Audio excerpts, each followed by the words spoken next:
If most of your DNA is actually Norwegian, it suggests that you were not the victims, you were the aggressors, which wasn't what I had thought. Before a single story was told on this soil, Scotland lay under a vast sheet of ice, untouched and uninhabitable. When the cold finally loosened its hold, it left behind a stark landscape that challenged every life brave enough to step into it. A story written not in ink, but in blood. Scotland's true origins begin long before the first king, long before the word Pict was ever spoken, and long before anyone carved a symbol into standing stone. To understand who the ancient people of this land really were, we have to go back to a world that barely resembles the Scotland we know today. 12,000 years ago, Scotland was emerging from an age so cold it erased almost all signs of human life. When the glaciers finally retreated, they carved out deep valleys, exposed ancient rock, and left a landscape raw and unforgiving. Only the hardiest creatures returned first: reindeer, wild horses, seals, and behind them came small groups of humans, following the edge of the melting ice. These were Mesolithic hunter-foragers, people who carried everything they owned and survived by reading the land like a book. They left almost nothing behind except scattered tools, ash from long-dead campfires, and the faintest traces of their presence deep inside the DNA of the people who would later call this land home. What makes these early Scots so astonishing is not just that they arrived at the very edge of the world, it's who they were. Reconstructed genomes from remains found in Britain reveal that many of these early settlers had dark skin and striking blue eyes, a combination that challenges almost every popular image of prehistoric Europe. They were physically adapted to harsh climates in ways modern scientists are only beginning to understand. They hunted along the coasts, gathered shellfish from tidal pools, and moved through forests so thick the sun rarely touched the ground. Their world was shaped entirely by survival, and yet their genetic legacy would endure far longer than their tools or shelters. As centuries turned into millennia, these early communities spread across Scotland's rugged terrain. Isolated by mountains, islands, and deep glens, many of their bloodlines persisted with minimal outside influence.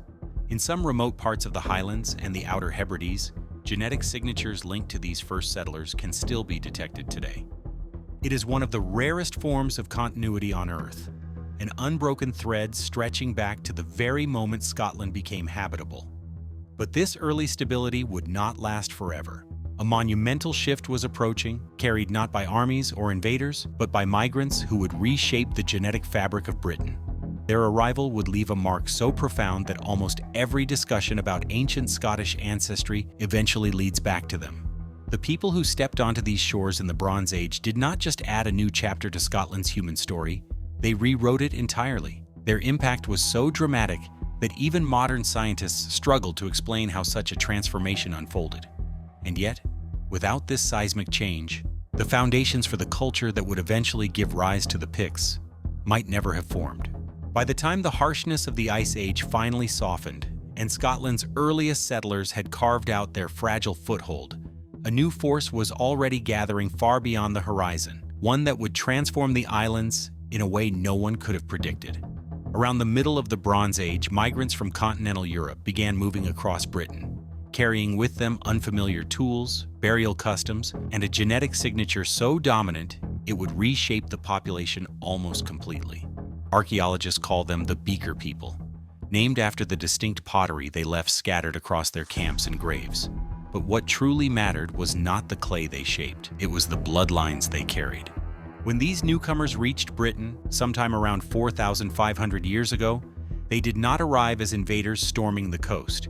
Instead, they trickled in slowly, families, farmers, and small communities settling among the descendants of the first Mesolithic Scots. There was no single battle, no conquering army, and no dramatic collapse. But over the course of just a few hundred years, something astonishing happened. Genetic studies show that the paternal lines of Britain, especially in the south, shifted almost entirely toward these new arrivals. It was not a replacement in the way modern minds imagine it. Instead, older lineages simply faded as new ones expanded. Through marriages, unions, alliances, and generations of children, the demographic balance tipped so dramatically that scientists later described it as one of the most sweeping genetic turnovers in all of European prehistory. But Scotland is never a land that accepts change evenly. Its geography, fractured, mountainous, storm-lashed, plays favorites. In the more sheltered lowlands and eastern regions, the Beaker influence blended quickly and deeply. Yet in the Highlands, the Western Isles, and the more remote glens, something different happened. Communities living in these rugged pockets held onto older genetic signatures with a grip strengthened by isolation. These places were difficult to reach, difficult to farm, and nearly impossible to dominate. As a result, ancient lineages retained a foothold that would echo thousands of years into the future. This uneven blending created a remarkable contrast. In the lowlands, cultures and populations merged into something new. But in the highlands and islands, earlier traditions and genetic traits lived on, forming a mosaic that was far more complex than the rest of Britain. These isolated pockets acted almost like time capsules, protecting fragments of the deep past even as the world changed around them. Over the centuries, this mixture of old and new would create the foundation of a cultural identity unique to northern Britain, one that would soon give rise to a people so distinct, so enigmatic, and so feared that their name alone would echo through Roman records. As the Bronze Age gave way to the centuries that followed, societies evolved, alliances shifted, and the landscape itself was shaped by new technologies. Hill forts rose on ridgelines, carved stones marked sacred places. Communities expanded and contracted with the seasons. And somewhere within this changing world, the roots of the culture that would one day be called Pictish began to take form. They were not one sudden people, nor a mysterious arrival from distant lands. They were the product of everything that came before: ancient bloodlines, new influences, isolation, tradition, and the relentless demands of survival in a harsh, uncompromising land. Yet when the Romans finally arrived on Britain's shores centuries later, they wouldn't see complexity. They would see something far more startling: northern people unlike any they had ever encountered. By the early centuries of the Iron Age, northern Britain had become a landscape shaped by deep ancestry, harsh geography, and the slow merging of earlier populations. From this rugged world emerged a culture so distinctive and resilient that the most powerful empire on earth struggled to understand, let alone conquer it. These were the people the Romans would eventually call the Picts. First mentioned in the year 297 AD by the Roman writer Eumenius, who used the term Picti, meaning the painted ones. Whether this referred to body art, tattoos, or Roman imagination remains unknown. What is certain is that the name carried a sense of fear and respect. Rome's encounters with the northern tribes pushed the empire to take drastic measures. When Emperor Hadrian visited Britain in 122 AD, he ordered an enormous stone barrier to divide the island, Hadrian's Wall, stretching 73 miles from coast to coast. This fortification acted as a defensive line against the unconquered peoples to the north, whose attacks threatened Roman stability. But even that wall proved insufficient. Under Emperor Antoninus Pius, the Romans attempted to advance farther north around 142 AD, building the turf and stone Antonine Wall between the Firth of Clyde and the Firth of Forth. Yet within 2 decades, Rome retreated back to Hadrian's Wall. Neither frontier held. Roman writings reveal why. The northern warriors fought on their own terms, hiding in forests, striking from marshland, and navigating the rugged terrain with ease. They understood every ridge, river, and passage. To the disciplined Roman legions, these tactics felt like confronting ghosts. But behind the mythic image was a network of communities with their own leadership structures, spiritual beliefs, and artistic traditions that had been developing for centuries. That artistry is most visible today through the Pictish symbol stones, carved between the 6th and 9th centuries AD. These remarkable stones appear across Fife, Angus, Aberdeenshire, Moray, and the Highlands, each etched with images that remain undeciphered. Animals such as eagles, stags, wolves, and salmon appear alongside abstract designs: double discs, crescents crossed by V-shaped rods, and the famous Pictish beast, a creature that resembles no known animal. Despite their mystery, the stones are carved with striking precision, reflecting a level of artistic skill unmatched elsewhere in early medieval Britain. Their locations are just as revealing. Some stand near ancient fortresses, suggesting political significance. Others were placed beside rivers or crossroads, likely marking boundaries or gathering places. A few appear near burial sites, hinting at ancestral or ceremonial functions. These stones weren't random decorations. They were messages carved in a symbolic language the Picts understood instinctively, even if its meaning is lost to us today. What makes the Picts even more intriguing is what they were not. For centuries, myths claimed they were exotic invaders from Thrace, Scythia, or distant islands. But archaeology and early hints from genetic data revealed a different truth. They were local descendants of the very people who had shaped Scotland over thousands of years. Their culture was not imported. It evolved organically from the land, the climate, and the layered ancestry of earlier populations. As the power of Rome faded in the 4th and 5th centuries, the Picts stepped onto a larger stage. With the empire retreating, tribal alliances shifted, kingdoms rose, and the Picts became one of the most influential forces in early medieval Britain. But their greatest mysteries and the scientific breakthroughs that would expose them were still centuries away from being uncovered. Almost everything we thought we knew about the Picts came secondhand, from Roman scribes, medieval monks, and later historians who filled gaps with speculation. The Picts themselves left no written records, and Scotland's acidic soil destroyed most human remains long before modern science could study them. That meant their origins, their customs, and even their disappearance remained locked behind guesswork. But that silence finally broke when a team of geneticists attempted what earlier scholars believed impossible: to recover the Picts' DNA from bones buried for more than 1,000 years. The breakthrough came from two key sites within Pictish territory. The first, Lundin Links in Fife, contained elaborate stone-lined graves believed to belong to high-status individuals. The second, Ballantor in Easter Ross, offered a northern comparison point within a different Pictish kingdom. An international team led by researchers from Liverpool John Moores University and the University of Aberdeen approached these burials with extreme caution. Ancient DNA, or aDNA, is notoriously fragile. Even one modern skin cell can overwhelm what little survives. Working inside sterile clean rooms, the scientists drilled into the petrous portion of the skull, the dense inner ear bone, known for preserving genetic material better than any other part of the body. Their efforts paid off. From these fragile remains, they successfully extracted usable DNA from 8 individuals, including 2 remarkably complete genomes, one from each cemetery. For the first time in history, the Picts could be examined not through rumor or legend, but through their own biological signatures. The results immediately shattered the oldest and most popular theories. Medieval historian Bede had claimed the Picts were migrants who originated near the Black Sea. Others linked them to Thrace, or imagined them as seafarers who arrived from mysterious northern islands. But when the newly sequenced genomes were compared against more than 8,000 ancient and modern DNA profiles, none of those stories held up. There was no genetic connection to Eastern Europe, no ties to the Balkans, and no evidence of distant migration. Instead, the Pictish genomes aligned closely with the Iron Age populations already living in northern Britain long before the Romans set foot on the island. The Picts were not outsiders. They were indigenous descendants of the region's earlier inhabitants. The study also tested a theory that had fascinated historians for generations, that the Picts followed a matrilineal system of inheritance, passing authority through female lines rather than male ones.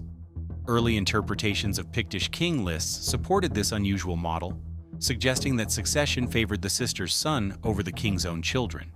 But the mitochondrial DNA recovered from Lundin Links told a different story. None of the individuals shared the same maternal ancestry. Instead of a community where women remained in one place, the evidence pointed to female exogamy, women marrying into the community from elsewhere. The long-standing theory of matrilineal kingship collapsed under genetic scrutiny. With 2 myths, foreign origin and maternal inheritance, now disproven, the Picts appeared far less mysterious than history had painted them. They were part of the same deep ancestral landscape that shaped early Britain, tied to the same genetic currents that flowed through Scotland, Wales, and Ireland. But hidden within the data was one more discovery, one so unexpected that it seemed to contradict everything the researchers had just confirmed. It was a pattern that made no immediate sense, and it forced scholars to confront a paradox at the heart of the Pictish legacy. When the research team mapped the newly sequenced Pictish genomes against modern populations, they expected an obvious pattern. The Picts ruled large portions of eastern and northern Scotland for centuries. Their symbol stones, hill forts, and royal centres were concentrated in places like Fife, Angus, Moray, and Aberdeenshire.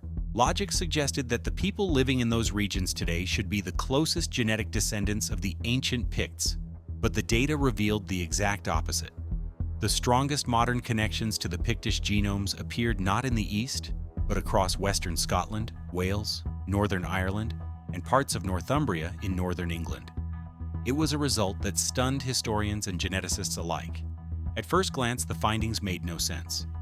How could the heartland of the Pictish kingdoms show weaker genetic links than places far to the west? The answer required looking beyond ancient history and examining what happened in the centuries after the Pictish era. Beginning in the 5th century, waves of Anglo-Saxon settlers spread across Britain from territories in what are now Germany, the Netherlands, and Denmark. Their influence became especially dominant in the east and southeast of the island. Over generations, these newcomers mixed with local populations, gradually reshaping the genetic landscape. By the early medieval period, eastern Britain, from Northumbria into southeastern Scotland, carried a strong Anglo-Saxon signature that blended deeply with the people already living there.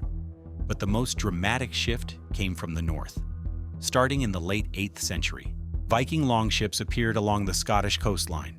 These Norse settlers, primarily from Norway, did far more than raid. They colonized vast stretches of the north and east, transforming regions like Orkney, Shetland, Caithness, and coastal Moray into Norse-dominated territories. For centuries, these areas functioned as cultural and political outposts of Scandinavia. Intermarriage became common, and Norse ancestry embedded itself deeply into the population. In places like Orkney, modern studies show that a majority of paternal lines still reflect this Norse legacy. Together, these two migrations, the Anglo-Saxon movement from the south and the Viking expansion from the north, created a genetic corridor that pressed directly into the former Pictish heartlands. Over time, the older signatures of the Iron Age communities were diluted or overwritten. Meanwhile, the western regions of Scotland, shielded by mountains and distance, experienced far less of this outside influence. Communities in Argyll, the Hebrides, and the western mainland maintained a genetic continuity that stretched back into the Iron Age with fewer interruptions. These were the very regions where the Pictish genomes found their strongest modern echoes. In other words, the Picts did not travel west. Their genetic profile simply remained more intact there. The West preserved what the East lost to waves of newcomers. It was not migration, but preservation that solved the paradox. This unexpected pattern revealed something profound about early medieval Scotland. Cultural labels do not always align with biological continuity. The people living in Pictish kingdoms were genetically similar to their Western neighbors, but only the Western regions maintained that profile across centuries. Meanwhile, the East, once the power center of Pictish society, was transformed by outside waves of settlement. And yet, even after solving this puzzle, one more mystery loomed. For centuries, the most enduring question about the Picts was not where they came from, but how they vanished so abruptly from the historical record. By the 9th century, their name disappeared from chronicles, their symbols stopped being carved, and their kingdoms dissolved into something new. Historians long imagined invasion, betrayal, or extinction, but the DNA pointed to a completely different explanation. The answer was hidden in the final evolution of their identity, a transformation far more subtle and human than any legend ever told. For generations, historians searched for a dramatic explanation: conquest, betrayal, even genocide. The most popular tale described a grim feast at Scone, where a Gaelic king supposedly murdered Pictish nobles to seize their throne. But legends thrive where evidence is thin, and the evidence we now have points in an entirely different direction. The DNA recovered from London Links and Balintore revealed something unmistakable. The Picts never disappeared. Their genetic signatures continue through later medieval Scotland, especially in the western regions where early ancestry endured with fewer interruptions. If the Picts had been wiped out, their lineage would have vanished too, but it didn't. Instead, the genetic continuity across the country shows that the population remained stable. What shifted was not the people themselves, but the identity they carried. That shift is tied to the rise of Kenneth MacAlpine, a ruler of the Western Gaelic kingdom of Dalriada, who became king of the Picts around 842 AD. Traditional stories describe him as a conqueror, but the genetic data tells a quieter truth. The Picts and the Gaels shared almost identical ancestry, both descending from Iron Age populations that had lived in Britain for thousands of years. They were not strangers. They were closely related communities separated mainly by language and geography. Their royal families had intermarried long before Kenneth's reign.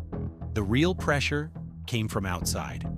Throughout the 9th century, Viking raids struck coastal strongholds again and again, destabilizing Pictish power centers and fracturing old alliances. In this climate of crisis, a unified leadership became not just beneficial, but necessary. Kenneth MacAlpin's rise appears less as an act of conquest and more as a political consolidation, two related cultures aligning under a single crown to survive a turbulent era. Over the generations that followed, the Gaelic language gained prominence, reinforced by the influence of the church and prestigious monastic centers such as Iona. As Gaelic became the language of power, the older Pictish tongue gradually faded from use. What ended was not people, but a name. Pictish communities continued living in the same lands, farming the same soil, raising families, and adapting to the changing world around them. Over time, they adopted the emerging identity of Scots, and their descendants helped shape the kingdom that would become modern Scotland. The Pictish bloodline did not vanish. It blended into a broader national fabric that still carries it today. This is the true ending to the mystery. The Picts were never an extinct race or a lost civilization. They were the foundation on which Scotland was built. Their story, revealed through the quiet certainty of DNA, shows that history is not always about disappearance. Sometimes it is about transformation. And if this journey through Scotland's hidden origins gave you a new understanding of the past, there are countless more untold stories waiting beneath the surface. Subscribe to The Forgotten Depths and explore the next one, because the most extraordinary discoveries are only just beginning.